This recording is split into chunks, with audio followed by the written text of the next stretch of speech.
Good morning and hello to everyone. Welcome to today's webinar on leadership failing on sexual exploitation, abuse, and harassment from the Safeguarding Hub, South Sudan. My name is Rita Lopidia. I am the Executive Director of EAH Organization for Women Development and also a Senior Advisor for RSH South Sudan. In my previous job, one of the roles I voluntarily took on was being a peer support volunteer, as well as a safeguarding focal person. So I have a special interest on safeguarding when it comes to work-related situations. I am sure many attendees are here today because you have an interest in learning and sharing your experiences in safeguarding. It is possible that some of us have experienced or heard about perpetration of SEAH by a boss or so. I also believe that there are leaders of organizations in here, and this webinar will help us today gauge where our organization lies in terms of ensuring safeguarding in our organizations. When faced with sexual exploitation, abuse, and harassment, silence is not an option.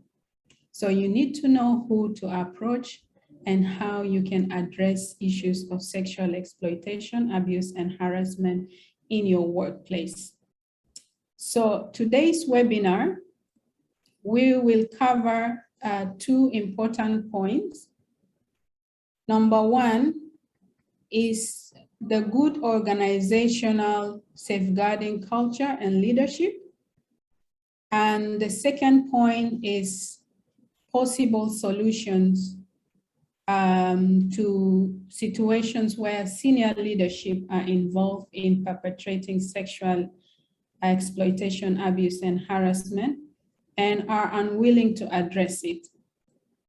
So in order to do this, we have Ms. Caroline Kibos.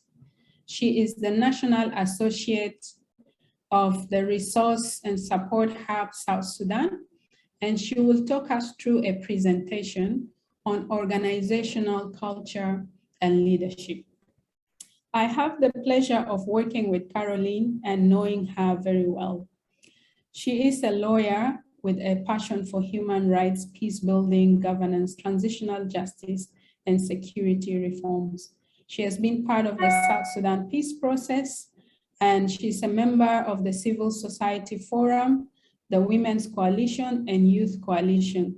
And she represents the youth at the reconstituted Joint Monitoring and Evaluation Commission.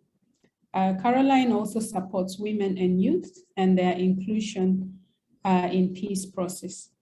She is currently, as I've mentioned before, the National Associate for the South Sudan Resource and Support Hub.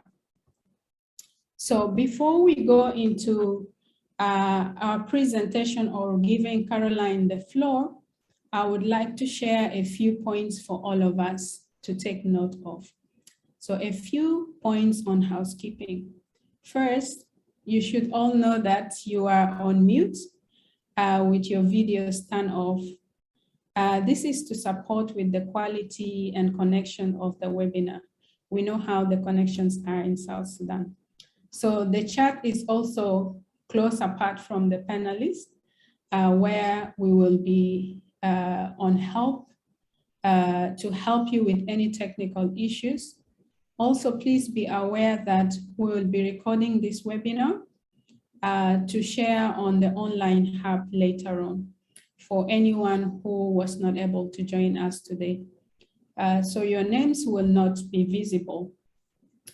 We will also give you an opportunity to ask questions or comment. And during the Q&A session, please add them at the Q&A function throughout the webinar. You can see the Q&A in the control panel on the bottom of your screen. So if you look at the bottom of your screen, you will see the Q&A. So if you have any comment or any question as we start the webinar, you can just drop them there, and we will cluster them in order to answer as many as possible. So before I call in or give the floor to Caroline, I would like to give you a little bit of a background of what the RSH Safeguarding Resource and Support Hub is all about. So RSH actually aims to support organizations in the aid sector, including the civil society organizations, to strengthen their safeguarding policy and practices against sexual exploitation, abuse, and harassment, which we also term it as SEAH. So you can visit our website on www.safeguardingsupporthub.org for global tools, resources, evidence, news, and events, and navigate to the South Sudan Hub, where you'll find activities about South Sudan and resources about South Sudan on www.southsudan.safeguardingsupporthub.org. So smaller and local organizations in developing countries are the focus of the hub. So the hubs are implemented in 3 countries in Africa. South Sudan is one of them. There is Ethiopia and also Nigeria. So as we identify major gaps, we also look for ways to fill them in collaboration with other partners and networks. So some of the approaches we use include development of resources, mentorship, online trainings, webinars, and as well as podcasts. So this webinar is one of the series of webinars that we will have to support the process. So I'm gonna welcome Caroline to take the floor and take us through the presentation of organizational culture and leadership. So Caroline, the floor is yours. Thank you so much, Rita. Good morning, everyone. As introduced before, my name is Caroline Kibos, and I'm the National Associate for the Hub in South Sudan. So I welcome you all for today's webinar. This is our second webinar so far in South Sudan. And for this webinar, we are going to focus on leadership and safeguarding, because we know that just as any other thing has challenges, we also have challenges with leaderships under safeguarding. Next. So we'll first look at the safeguarding building blocks. And under the building blocks, we'll find that there is organizational culture, there are systems and processes, and there is being aware and confident about safeguarding. So under the culture, under the organizational culture, we embrace diversity and challenge inequality. So good organizational culture should be able to embrace diversity and challenge inequality, and also have zero tolerance for unacceptable behavior. So we go to the systems and processes. So through these systems and processes, we find that there is robust recruitment, training, and development of employees. There is also safe programming. So when we mention safe programming, we want to say that each and every aspect of programming should be safe, should be able to protect people from SEAH. There are also positive safe public profile, and then safe reporting and response mechanism. So that when you're reporting, and also when issues are being responded to, things should be in a safe way in that it protects the complainants or the beneficiaries that benefit from the organizations. Then for the last component, which is being aware and confident, this is enabling people to be able to speak up, because when you're aware of your rights and you're confident about them, you're able to speak up, you're able to promote safe practices, and then also the organizations should be able to challenge poor behaviors from their leaders or from the staff.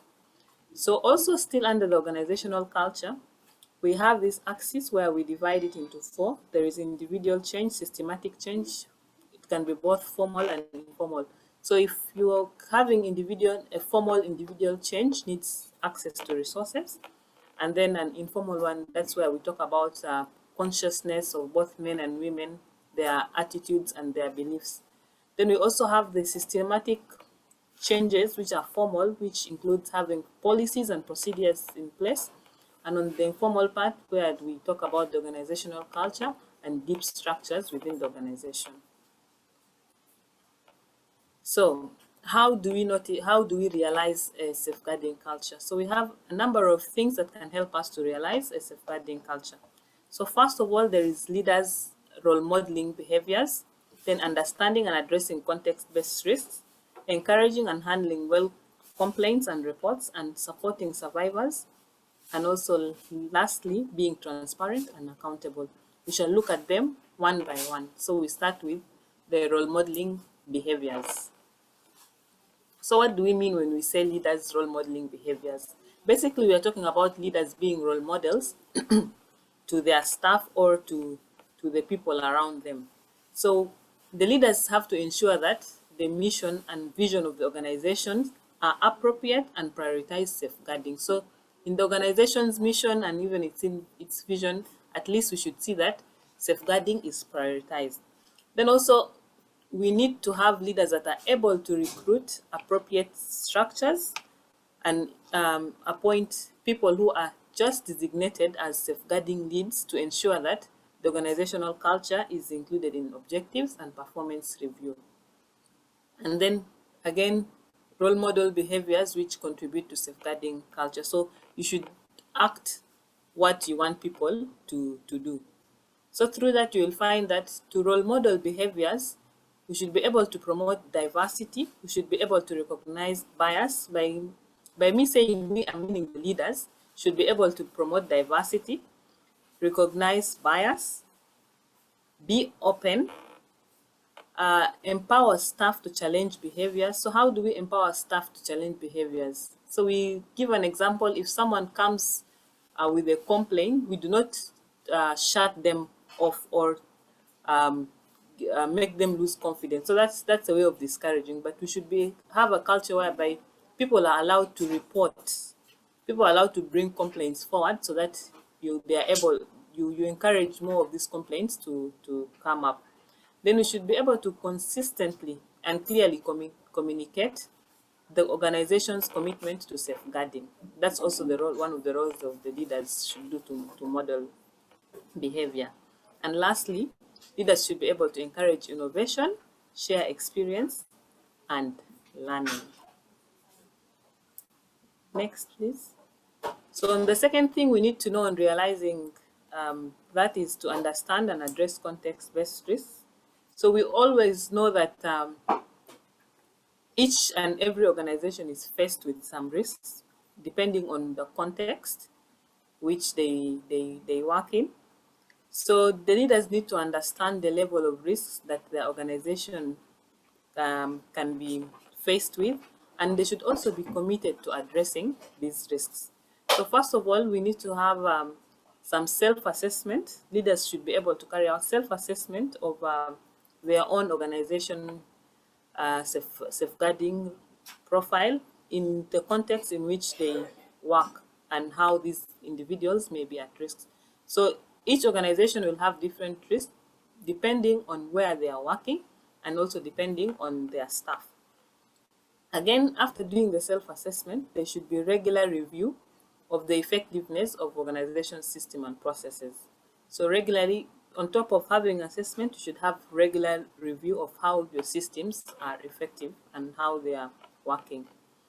Then from there, because from assessing and doing this review, you will now come up with what your staff needs. So there you move on to having appropriate training of the relevant staff, which are the safeguarding leads, to carry out the risk assessment and to also be able to manage such risks. So the training should basically focus on risk assessment and management of such risks. Then organizations should also be having an approved risk management framework or policy with which they can work. And also there should be a way of agreeing on the risks identified, prioritizing them, and then how they can be managed. Next, please. Our third point should be on encouraging and how to properly handle complaints and reports. So in this, leaders can do a lot of things to be able to encourage and to handle complaints, because the way you handle complaints and the way you encourage people to bring forward complaints is also another window that that helps people to bring in more complaints, that helps you to know what's going on and how to be able to manage certain things. So leaders regard complaints and reports as a window. Good leaders, actually, because not all leaders will be able to regard complaints as the window into the practice of the organization. So it's something that good leaders ought to do. Then also they should ensure that the organization has policies and procedures in place, and that any concerns that are raised should be able to be investigated thoroughly, fairly, and sensitively. So thoroughly, it means that the investigation should go through the right procedures of how, not just doing haphazard investigations, but it should go through all the procedures. And there are certain cases that actually need well-trained people to investigate. And then fairly, in that whatever outcome is going to come, because whatever that investigation is going to bring out will lead to an outcome. So investigations should be fair, so that the outcomes are also fair, so that the survivors get their justice, and also that the perpetrator also knows that we've gone through a fair investigation, and whatever outcome comes is going to help in moving things forward. The leaders should also ensure that processes are fair, not only the investigations, but all processes are fair, and fair processes always result to appropriate outcomes. So we should start from the process to be fair, so that we have appropriate outcomes. And then there should be training opportunities for the board, the executive, staff, and all volunteers on policies and procedures, because it's one thing having policies and procedures in place, but then it's also another thing for people to know them and be able to implement them. How do people implement things that they don't know? So it's very important that they should have some training opportunities to be able to give these people the chance to know about the policies and procedures in place, and then so that they help in implementation. Another thing we could do is supporting survivors. So the leaders should very importantly put survivors at the center of response, because these are the people that actually need to be at the center. We need to all have, or to develop survivor-centered approach.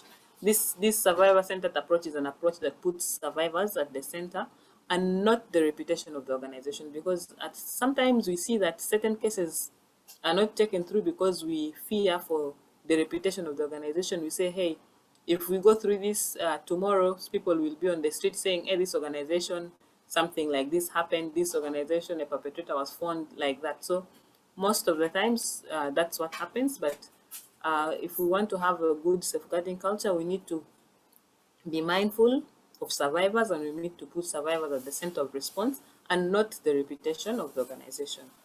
And then leaders should also be able to ensure that resources are put in place to support survivors, relevant resources, because we know that survivors need to be supported in different ways, not only financially. They may need medical support, legal aid, psychosocial support. So all this support should be factored in the plan of our organization, so that they are able to support survivors. Then being transparent and accountable. So we always know that good leaders have to be transparent and accountable to the organization. So how do leaders be transparent and accountable? So there should be some complaint handling mechanisms in place, so that individuals are able to speak up.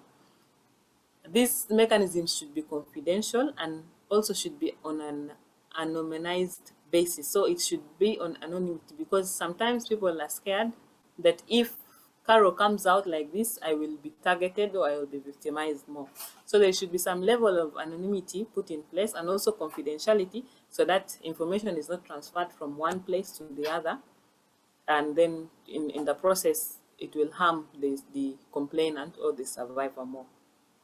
And then they should ensure that the policies and procedures in place are effective. That's why in the beginning we said that we should have review of the effectiveness of the policies and procedures. So being accountable is ensuring that these policies are also effective. Then how complaints and concerns are handled, investigated, and reported to the board and to the relevant authorities. So there is a level of transparency and accountability in that if it fails at the secretariat level, so it can be taken to the board. If it fails at the board, then you can also involve in the relevant authorities. Then they should have a summary of safeguarding cases handled in a year. This is good for documentation purposes and also to be able to generate and develop lessons learned and recommendations for how other cases will be able to be handled in the future. Next. So this brings us to the role of leaders. First is the leaders need to create and maintain an organizational culture for safeguarding. So some organizations, if I may say, most organizations still are very gray in this area. So it's now almost like starting from scratch. So as leaders of these organizations, we need to create and maintain an organizational culture for safeguarding. We need to also champion safeguarding, communicate strong messages, and be role models so that the staff and also the beneficiaries can be able to emulate from the leaders. Then leaders should also work with or support safeguarding focal points. So it's one thing having safeguarding focal points in organizations, it's also another that they can get the support from these leaders of the organization. So these leaders and the focal points should be able to work together, coordinate implementation of measures. The leaders should be able to develop strategies to plan and also budget for safeguarding, because we know that these things need to be planned for. For instance, we need to have resources in place to be able to support the survivors. So this you cannot be able to have resources if you do not strategize and budget and plan for safeguarding. Then leaders should also be accountable for risk management and also keep oversight on key organizational risks, as we said earlier on. Then again, they should have discussions on safeguarding, not only in key meetings, but also in all meetings and also in partner meetings. All this safeguarding should come up so that people, to raise awareness of the people and to also be able to have some influence or to gain influence from donors or with other partners, so that you find a way of how to look at the risks together and also how to mitigate these risks. Then very important also, because there is one thing doing all these things and then forgetting to monitor the progress on safeguarding. So leaders should be able to also monitor the organization's progress on safeguarding. Where have you come from and where have you reached and how far the organization has to go. And also to implement management recommendations, because we know that the leaders in the organizations attend these management meetings, so they are part of the management actually. So they should be able to implement the recommendations from the management and to learn from the different incidents that come up. Then we know that however much we do these things, at least as human beings, things can go wrong at any one point. So we know that at some points things go wrong, and from experience, we know that sometimes actually it's the leaders of the organizations who turn out to be the perpetrators of sexual exploitation, abuse, and harassment. So, or even if they are not the ones who are perpetrating, sometimes they are so reluctant to deal with such reports or concerns once they are raised, because as leaders, sometimes they also care for the reputation of the organizations. So how do we handle such incidents when we have leaders who are the perpetrators or who are just reluctant to deal with the cases in their organizations because they are trying to protect the image or the reputation of the organizations? We'll find out that oftentimes it has been the whistleblowers who expose these actions to other people, and this ends up bringing the change. So we'll see how in the next slide. So when leaders perpetrate SEAH or they fail to report, we need to have certain things in place to ensure that even when leaders perpetrate SEAH or they fail to report, at least there will be other things that we can do to ensure that that these cases are taken care of, or that the survivors are actually put at the center of it. So first, we said organizations should have focal points within the organization itself, so that sexual exploitation cases can be reported through them. So each organization should at least have a focal point which should be known to everyone within the organization or even outside the organization, and even within the beneficiaries or the communities in which these organizations work. So that if anything arises, people are familiar with, or they know that in such cases, we are supposed to report this to such a person. Secondly, we must have a focal point, a safeguarding focal point within the board. So the organization board should have someone within the board members who should be the focal person or the focal point for safeguarding. So that things can also be reported, issues of safeguarding can also be reported to that focal person in the board. So the focal person, the board focal person, should also be someone who is accessible or who is approachable by all staff of the organization. So the staff should be able to approach this board focal person so that they can raise issues directly with the board focal person in case the issues being raised at the organization level do not get any listening ear, or nothing is being done to them, so they staff can raise it directly with the board focal point. So the board focal point and the organization focal point should also be able to work together so that they can raise concerns, or they can be able to solve these issues. So for instance, the organizational focal point might fail to resolve issues within their capacity. So they should be able to be free, and because they are having good working relations or they are coordinating on issues, so they should be able to communicate directly with the board focal person so that they together find a way of resolving concerns that are raised. So we'll also find that sometimes, even if you have the focal point at the organization level, or if you have the focal point at the board level, still things do not get done. This is when you find that whistleblowing becomes very important. So the staff can actually whistleblow externally. So within here, you can whistleblow to the NGO forum, or to the PC network, or even to the South Sudan Relief and Rehabilitation Commission, who is in charge of all organizations within South Sudan. Or sometimes we'll also notice that organizations or people within the organizations, or maybe even beneficiaries, decide to whistleblow to the media. So we'll have examples, for example, the Oxfam saga, where the issue was taken up through whistleblowing. So these are also ways through which we can report such cases, in case if we go through organizational level, if we do not get any help. Next slide, please. So for us to remember things that we need to remember in the safeguarding journey is that, one, safeguarding is mostly about keeping people safe from harm, and also addressing harm that has already been caused by the organization. And here by the organization, we refer to the staff or anyone who is acting within the organization due to misuse of power, because we know safeguarding is mainly about misusing power. It's someone using their power to suppress those without power. Two, we should also know that sexual exploitation, abuse, and harassment can happen in any organization, anywhere, at any time. So we should not think that there are only certain organizations that these things happen in and others don't happen. Whether it's less resourced, whether it's international, national, or anywhere, sexual exploitation can happen anywhere, at any time, in any organization. We also need to understand where power lies in the organization, and leaders need to create a culture of respect and accountability.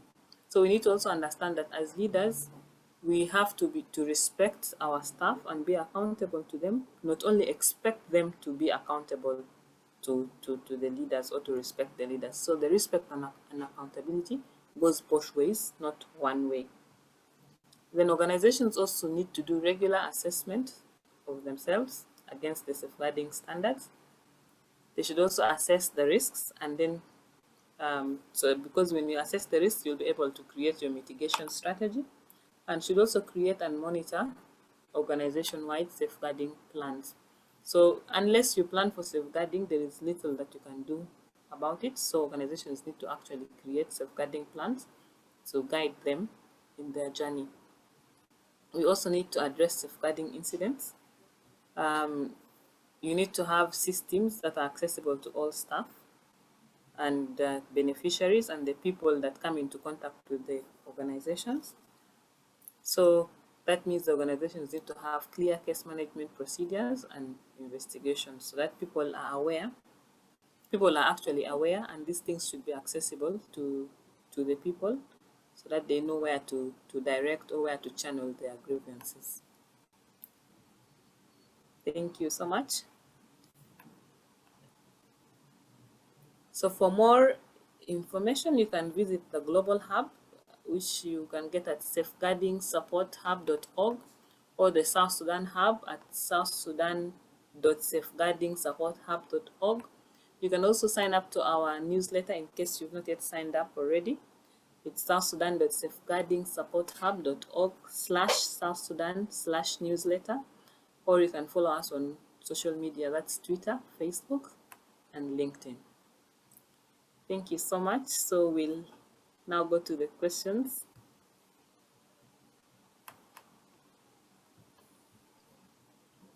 Thank you very much, Caroline, for this very informative presentation, giving us a lot of information on organizational culture and leadership. Now we will go to our question and answer sessions, and I can already see a number of questions coming in. This is going to be a very interactive session, and we will appreciate if you keep on writing your comments and giving what you think, giving us what you think about this. And if you have questions, you can also add them here.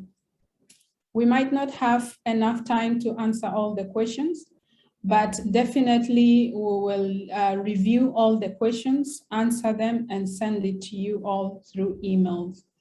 So I'm gonna pick a few questions, and then myself and Caroline will try to answer some of them.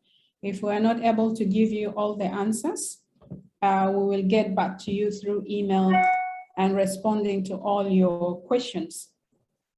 So the first question is somebody was asking us to share a template of the self-assessment that can be used, and is also asking how often should this be reviewed. Another question is that is safeguarding a separate policy in its own, or is it a combination of other policies?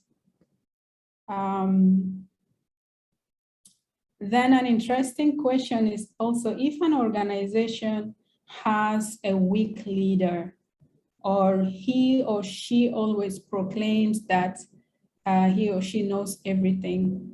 So how are we handling that?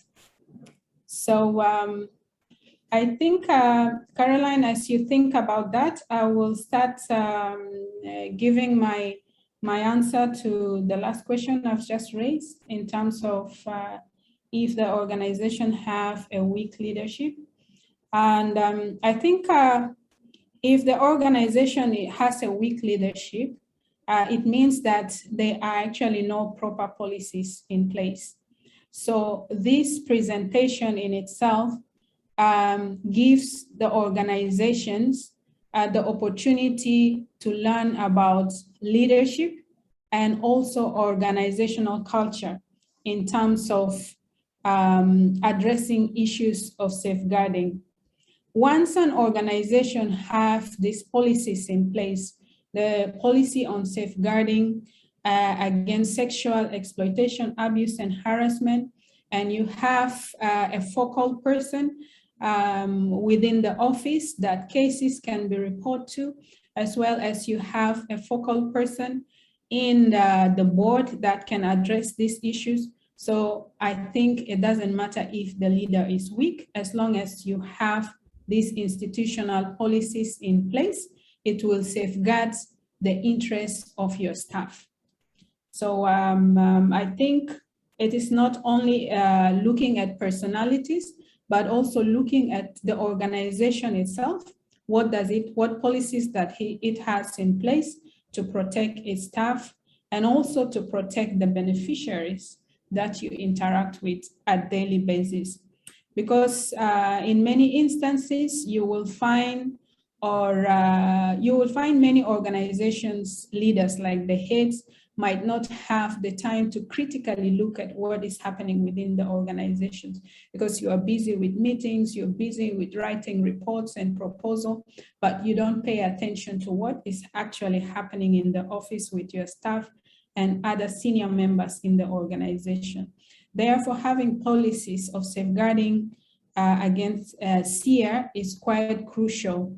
And it is important, as Caroline has already emphasized earlier on, especially when you get new staff on board, they need to have a briefing and orientation and need to know all the policies that are in the organization. They need to know the focal person, they need to know the reporting mechanism and how these issues can be addressed.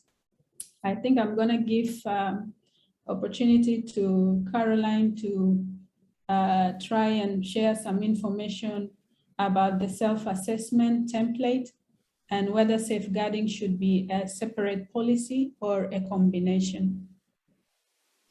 Caroline? Thank you so much, Rita. On the issue of the self-assessment tool, of course, I can't say what should be there or what should not be there. Maybe someone should go and to our page, and then you will see some of these resources there. But I hope that once I'm sharing this presentation, I'll be able to also attach a self-assessment tool, and it should organizations should be able to have this self-assessment at least annually, so that they track their progress. So for someone who asked about the self-assessment tool, yes, we'll be able to share with you, maybe with this presentation later, or you can be able to log into our page as I shared the links with you. And on the safeguarding policy, I know it's not only one policy that we can say is a safeguarding policy, but there are very many policies that are termed as the safeguarding policy. For instance, if you have the code of conduct, all that's part of safeguarding policy. The children, there is safeguarding against SEAH, perpetrate against children. There are all these many policies that team up to be under the safeguarding policy, so that you will not get only one document to say that is the safeguarding policy, because there are very many things that institute safeguarding. So I also read someone's question, someone asking, with the most national or local organizations reporting SEAH is a challenge in a way that the leaders of the organizations are on top of everything. For example, SEAH focal person managing the SEAH hotlines and emails. So yes, I understand that's a challenge, because most of these organizations, you find that the executive director decides to do everything. They are the focal point, they are the everything. That's why we said we should have, within the board, there should be a focal person who the staff can access, and who should be approachable to the staff, that the staff can be able to report certain cases or these safeguarding issues to them once they feel at the organizational level nothing is moving. Also, even if the board still you don't see any change within the board, as however much you report, you can still whistleblow outside the organization. I brought an example that some people want to whistleblow to the media, other people, you can actually go through the channel of NGO Forum or of the South Sudan Relief and Rehabilitation Commission, because all in South Sudan, all organizations are registered under there, so they can have a way of following up these cases. So yes, you can take up, you can go to the board, or you can use whistleblowing. Someone is asking for this presentation to be shared. Yes, you'll get it on our website. Someone is asking, should break down what you mean by creating an organizational culture on safeguarding. Is there a checklist to guide us? Yes, I said, to follow through, I said the building blocks to organizational culture. So there is, I wouldn't say it's a checklist, but there are certain things that you have to do to be able to have a good culture, a good organizational culture. For instance, you have to respect diversity. You do not have to be biased. You have to be able to get complaints, make people aware and confident enough to report cases. You have to handle cases well. You have to have complaint mechanisms. All these things are part of having a good organizational culture. So I wouldn't say there is a specific checklist, but there are minimum standards that organizations can have so that they're able to have a good organizational culture in place. Someone is asking if the leader is an actual victim in SEAH, how can he ensure all this? I don't know I don't know what this question means. I don't know if they mean that if the leader is the one that is the survivor, or someone has perpetrated SEAH against the leader of the organization. So I think still the leader can follow the same procedures, report to the board or to the focal person, because at the end of the day, the leader is also a staff. So he or she is not exceptional, or all these rules also apply to them. Someone is asking, I want more knowledge on use of focal points. Could there be any difference between focal point and the focal person? No, it's the same. It's the same thing. The focal point of the organization is the focal person, so it's just a change of words. What are the monitoring and reporting mechanisms for reporting risks and safeguarding issues? This is a very huge question that I cannot answer at this moment, but for the next webinar, we can be able to talk about reporting mechanisms maybe, so that everyone benefits from that.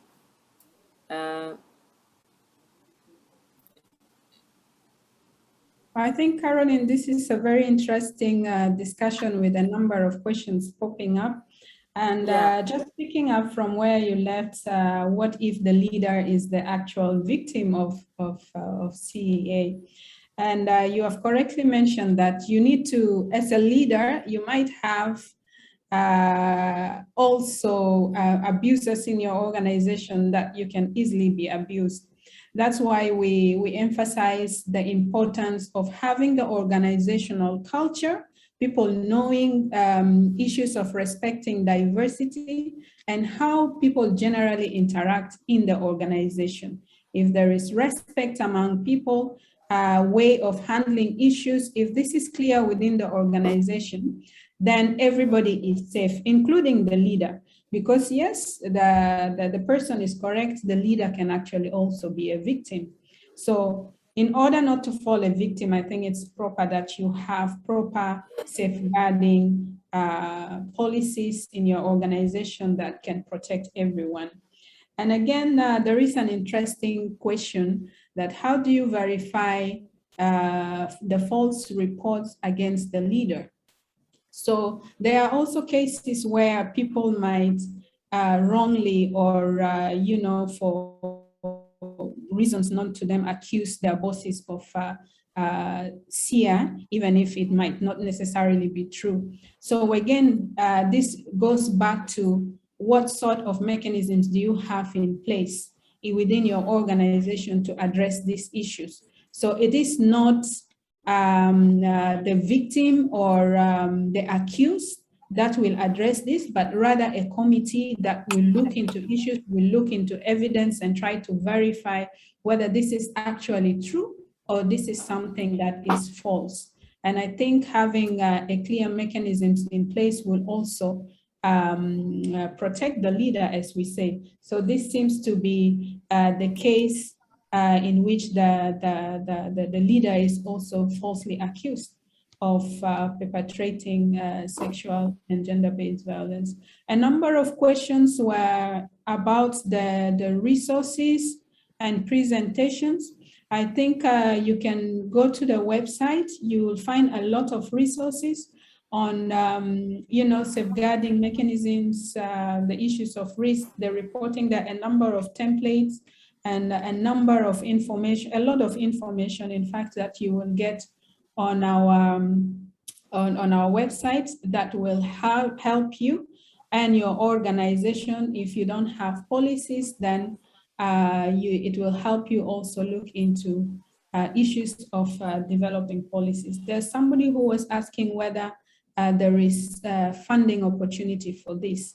The RSH doesn't provide funding, but we provide all the resources that are needed, as well as the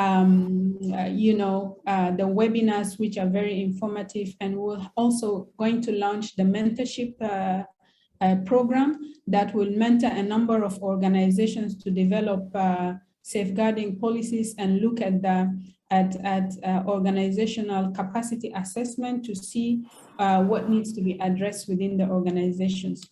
We are running short of time, and we are only left with some few minutes before I wrap up.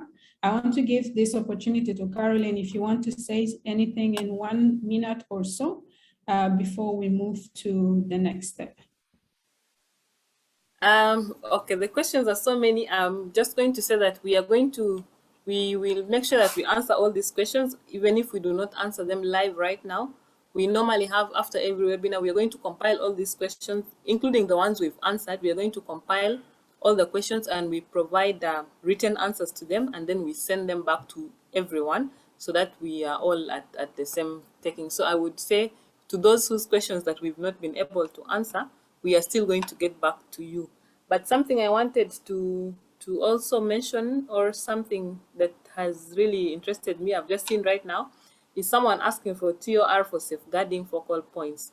I think this is very important. It shows how people want to really move forward. So we are going to also, when we are going to attach the presentation and the question and answers to your questions, we're also going to attach a kind of a TOR. I don't think it should be a uniform TOR, but we'll maybe give you some standards or some basics that the TOR should actually consist, as you're going to have your own TORs for your different organizations. And then also someone asked, someone is saying that sometimes the leaders actually just use this SEAH as ticking boxes, so that they comply with donors. But yes, I would say this is more of, I understand this is there is always the ideal and the practical. So as much as we talk about the ideal, we know that in practice some of these things do not happen, but it's our collective effort to ensure that these things actually are taken care of, or these things actually happen. So what I would say is that when you're going to develop or you're going to create an organization culture, it's not going to be in a 1 day or in a 1 week. So as much as we know that some of these things are going to take long to happen, we also know that we need to develop, or we need to build people's capacity. We need to make sure everyone is aware and everyone is on board along on this process, so that we are able to collectively move and have a safeguarding, a good organization culture, safeguarding culture. Thank you so much, Caroline. I think all the discussion shows that there is a need and there is interest in ensuring that our organizations are safe for everyone to have a good working environment, because we spend much of our time and intellectual resources on work. Therefore, it is crucial that we ensure that the environment we work in is conducive enough for everyone. Also, a good working environment boosts the morale of the staff and increases productivity in achieving the organization's aims and objectives. Therefore, it is in the interest of organizations that they have these policies to, in fact, foster this kind of environment that will help the organization achieve its objectives and aims. So we will be having a number of, or a series of webinars that will come up, as well as podcasts. Please follow us closely on the Facebook and on our website to get more development. Now we are coming to an end of our webinar, but before we go, we will be sharing with you a poll. Now, we'll be very, very grateful if you can complete it, as it helps us to tailor our services to suit you and continue to improve the events we deliver. So we ask you to take a minute or so just to do or to complete the poll. It will help us improve and also adjust the services that we share with you.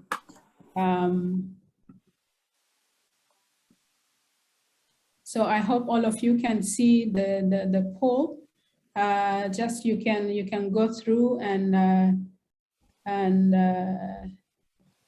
you know, tick where it's you think